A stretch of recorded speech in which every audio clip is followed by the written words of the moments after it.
Research always gave me confidence. That was probably its biggest value to me throughout my business development career. Before I walked into a business, I wanted information. I wanted to understand their business model. Who were they? How did they start?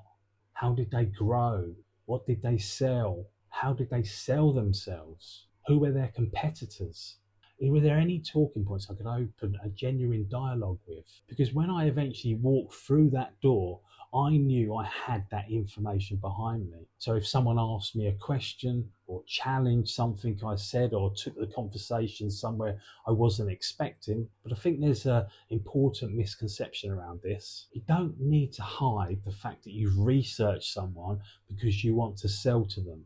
That's the whole point. Of course I wanted to sell them something. I wasn't just turning up on their doorstep for a cozy chat and a coffee.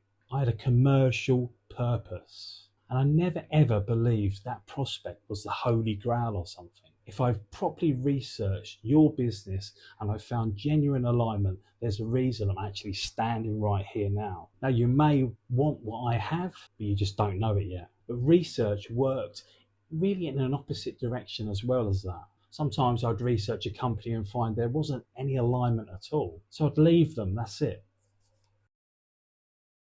There are millions of businesses out there. Why spend your time trying to manufacture an opportunity with someone who isn't aligned? There's so many businesses out there ready for you to contact. That's something I think modern prospecting gets backwards. We build enormous lists and then ask, how do we contact all these? But I'd rather research the list and ask, which of these are actually worth contacting? Back then, direct mail became my main route of prospecting. I developed a method that gave me a good way of really, really meeting people in depth. Even the way I delivered the mail was deliberate. I wouldn't walk into a reception and then just drop it on a desk and just leave it there. And I wouldn't leave it with anyone either. I'd hand it to somebody. Guess what? I would get their name. Why do you think that is? Psychology. If someone accepts something personally and tells me they're going to give it to the decision maker, they now feel responsibility to actually doing that. I'd write their name down. So when I returned, I wasn't saying, did you get my letter? I was saying, I handed it to Sarah last Tuesday. She said she was going to pass it on. Did you get it? That's a completely different conversation. And many prospects wouldn't see me on the first visit. But when I returned, generally, they were really more open to speaking to me. And I was told many, many times, God, this is different. I've never been approached like this before. They were responding to the letter I actually sent them. They were responding to the information. They could see this wasn't another email or a DM sent to 5,000 businesses without anyone knowing whether, it was even the right way to approach them. Therefore, eventually my follow-up became structured. Week 1 was deliver the direct mail. Week 2 would go back face to face. Week 3 would be a cold call.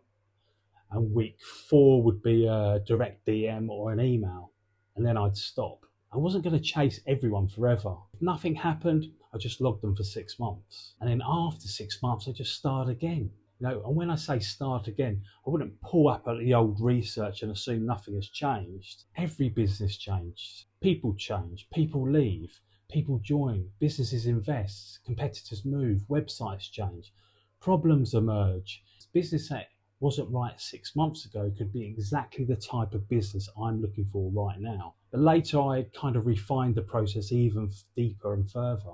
I started looking at prospects that didn't respond. I then researched and A and B tested different approaches. And then I learned something massively valuable. That different prospects responded to different methods. And again, that sounds obvious, right? But if you look at what happens today, someone decides we're doing LinkedIn outreach. They then find 10,000 people to DM, or we're running an email campaign, and then they build a database of emails. You see, AI gives us this opportunity to do the total opposite now. It can research businesses at scale and at speed. You could never really achieve that manually, but don't use the power to create more noise. Use it to actually understand more. Use it to qualify harder. Use it to find that alignment.